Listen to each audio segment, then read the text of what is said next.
Welcome to Factotum Life. We are out in the garage this morning and I have a little bit of an air conditioning project to go ahead and do.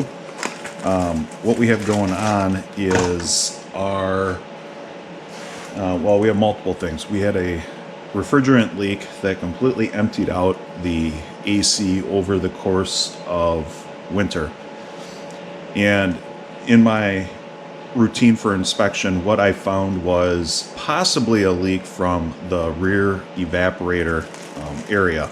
Now the evaporator's been replaced on this. It doesn't actually seem to be coming out of the evaporator area, but what I'm thinking is going on is that one of the seals sort of let loose for the expansion valve, and what we have right here is our expansion valve for the rear of our 2011 Dodge Grand Caravan. The other issue that I had was because this was already replaced, there was an aftermarket expansion valve used about 5 years ago, and it would stick. Didn't work all that great. So we're going to go ahead, we're going to replace it, put new seals in it. We're going to also replace the dryer. And then what we'll do is we'll suck it down, we'll put a vacuum on it. I might have a little bit of nitrogen left. We could maybe speed this up and flush it with nitrogen, and then I'll be able to recharge it with R134. So that's what we're going to do today. I don't know how well this is going to go. Last time I worked on this, it was kind of a ball of rust back there. So I'm hoping that things work a little smoother. I don't have to save the retention pieces, what we have here. So if I have to, I'll get the drill out. Let's get to work.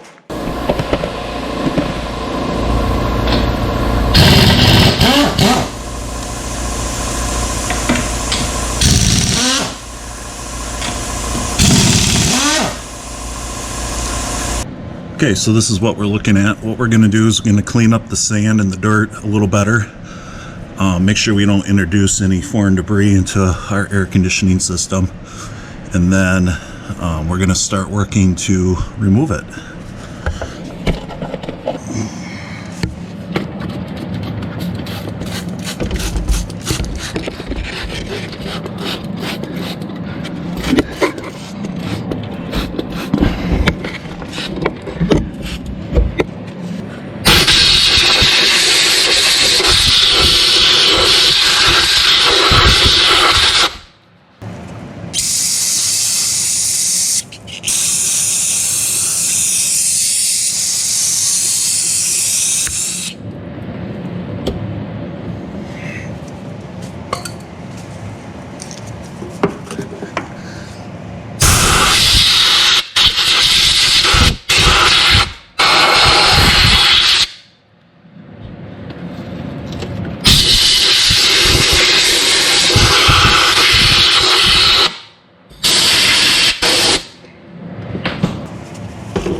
I don't know if we'll be able to get this off without getting into the evaporator.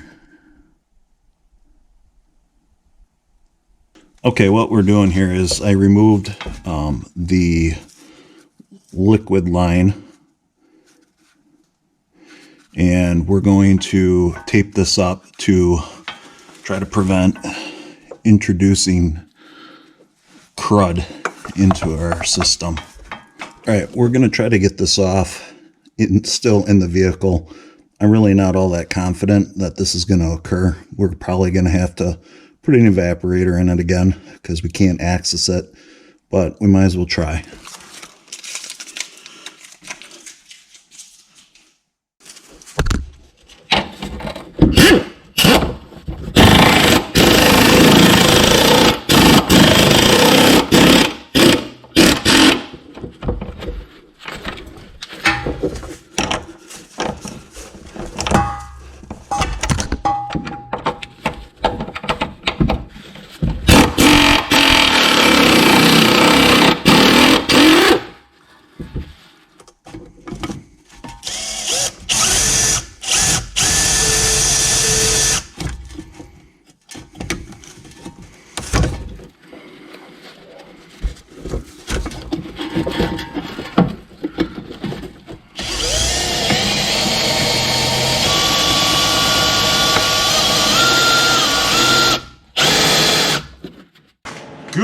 morning and welcome to Factotum Life. We're out in the garage again with the minivan, and we have sourced all our parts now. So what we're going to be doing here is we're going to take apart the rear section of the interior to gain access to the HVAC module or HVAC box that is behind the plastic here.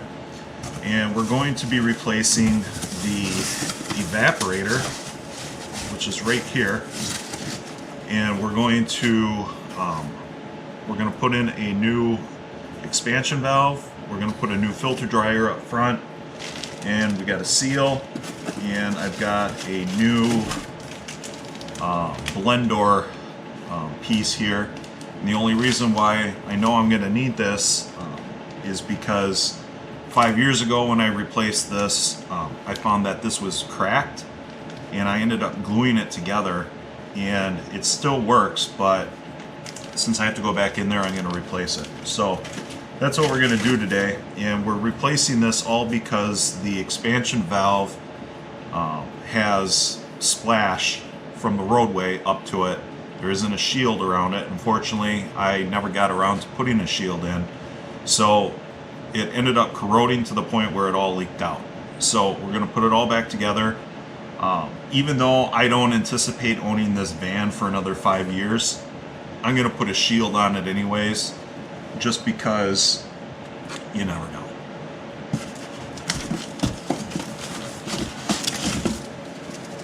See if I can move this up forward enough. I can't, so we're going to take this out because I got to get access to all this. Just to show this camera. Yeah, you're right. It's a big one.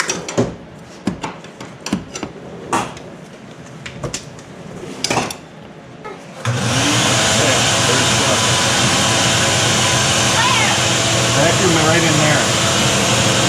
Yep.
All right, so I went ahead, I ordered one of these. It was actually kind of expensive. It was like 40 bucks. I didn't realize, I had forgotten that there was actually two in the box, which, my bad. However, I only had one that was actually technically not right. So when I did this 5 years ago, I took it all apart on a Friday, and lo and behold, I find the blend door was damaged right here. And I actually, what I did was I glued it and put it back together, and it's worked this entire time, but it is breaking apart again. You can see right here. So we replaced it with a new one. That's fine. Unfortunately, it's one of those deals where you could just be like, well, it's got 160,000 miles. We're going to replace the blower motor. We're going to replace the resistor. We're going to go through and make sure it's all right. That way we don't have to go back in here. But, this stuff isn't cheap. I've spent about $200 on this, and I don't know. I guess I'm willing to take a risk on it at this point. So we'll start going back together here.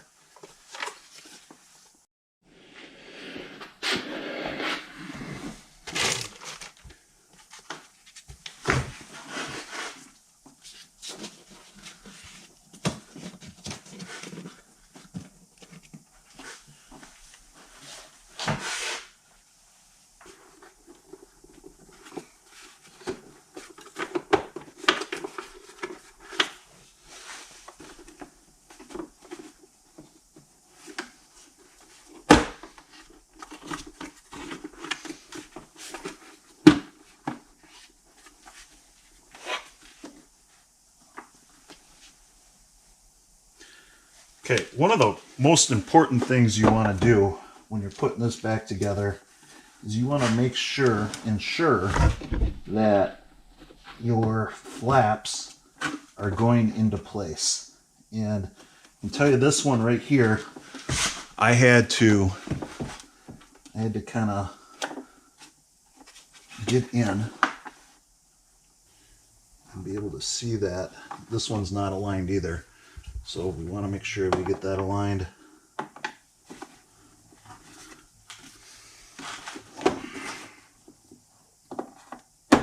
There. So those two are aligned now. And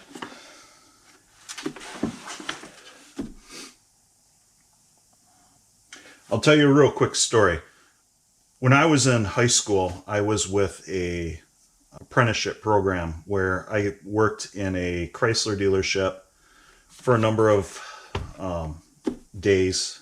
I think it was 2 or 3 days. And then on the opposite days, I would go to specific training classes, auto repair. And this was in high school, and this was in lieu of going to, like, say, shop class or other elective high school classes. One of the benefits too was in the summertime in high school, I would work full-time at this Chrysler dealership. Well, this was during the late 90s. And during this time, it would have been 97, 90. Anyway, it doesn't matter. We would have a lot of the LH cars come in, and the LH cars were like the Chrysler LHS, the Chrysler Concorde. And for whatever reason, they had issues with the evaporator in the front that would leak. Sometimes they might be in warranty. Sometimes they might be out of warranty. Sometimes the dealership might help out a customer. And it got to the point where a lot of people really were not that, they didn't like doing them. And it quickly became apparent that I actually was somewhat okay at doing them. And what I would do, I could make book time on it. And not only would I make book time on it, but the technician that was supposed to be overseeing me would get to claim that time on their sheet. So, if it paid 7 hours and they were paid $30 an hour, they would make $210 on their paycheck based on the work that I put in. And the benefit, for them was that they were supposed to oversee it, sort of manage it, and they maybe didn't have to work as hard, or they could work on other stuff while I was working on this on a flat bay. And then I would just make my base hourly wage. Well, it got to the point where that's all I was doing. I was pumping these out left and right. And as a high schooler, I maybe felt cocky. I didn't have the full understanding of what possibly could go wrong. And what ended up going wrong, and it started with one vehicle coming back where it wouldn't come out of defrost, or it was stuck in a certain position. And basically these doors got wedged when I put the cover back on. And, you know, at the time, the guy that was, and I can talk about this guy because he's long passed away. He really should have been overseeing me, should have been, you know, and there was no input. I mean, the guy would barely even, he would grunt. You would talk to him, he'd grunt. That's all he would do.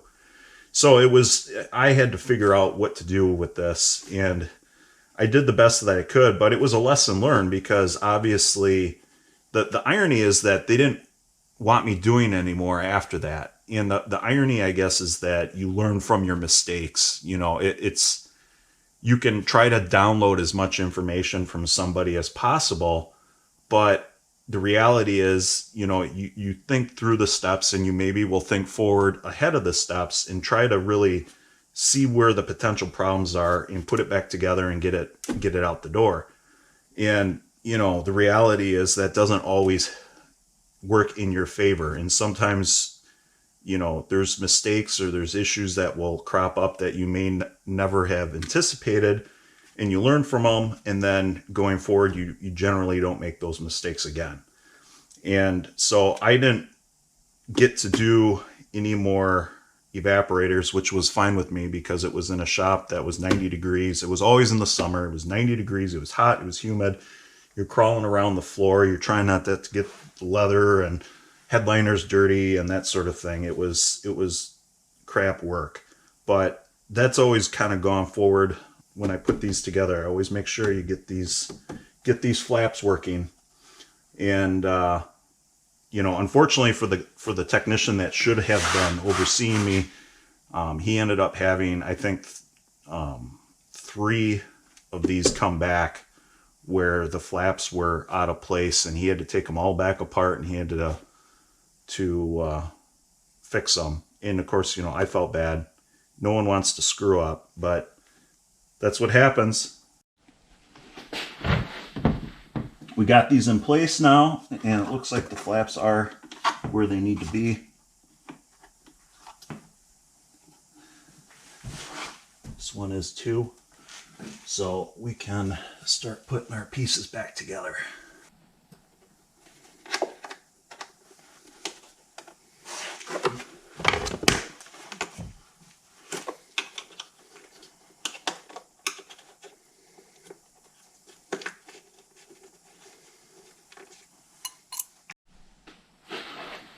All right, we have our box back open, and what I'm going to do here is we have,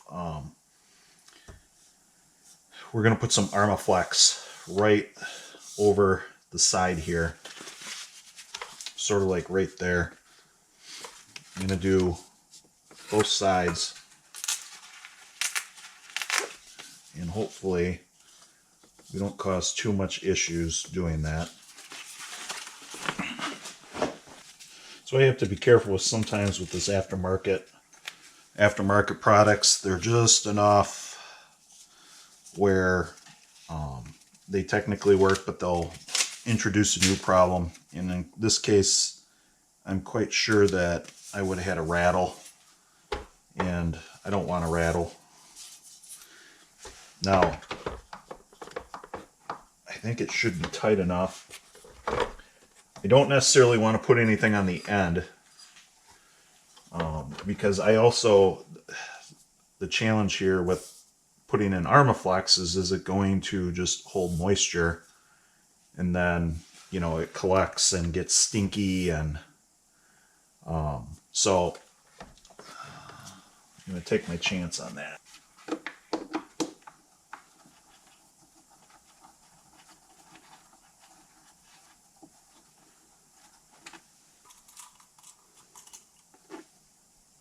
All right, so we have our box back together now, and we're going to verify one more time that our blend doors are closed or are in position, and they are. So we're good there.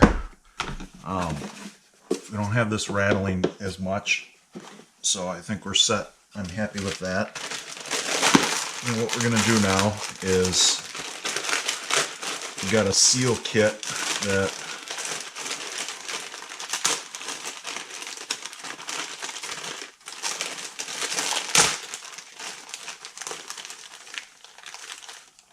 beat up.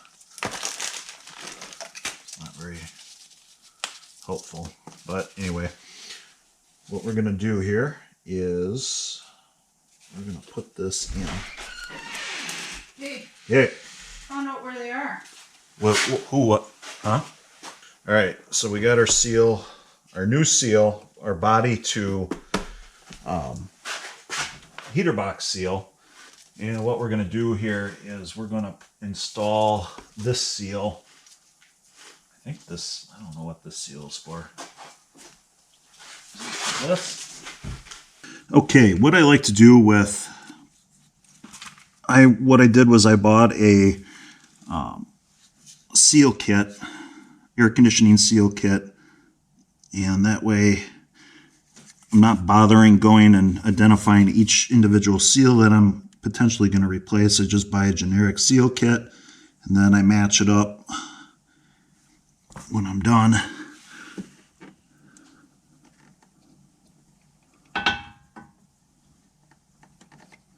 Like so. This nylog is it's supposed to be compatible, so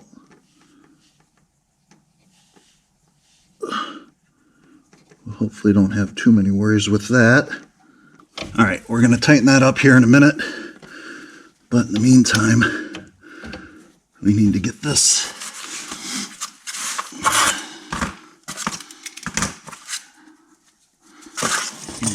together.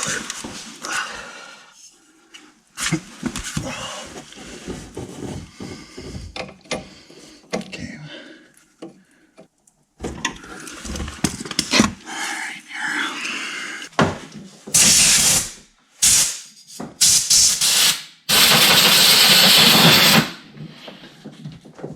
All right, thanks for watching. You have reached the end of the video, and if you're still watching, I have to apologize. Video ended abruptly because I ran out of space on my card. At the time, I was installing underhood component, which was the filter dryer. I installed the rear shield, which I will show you in the clip.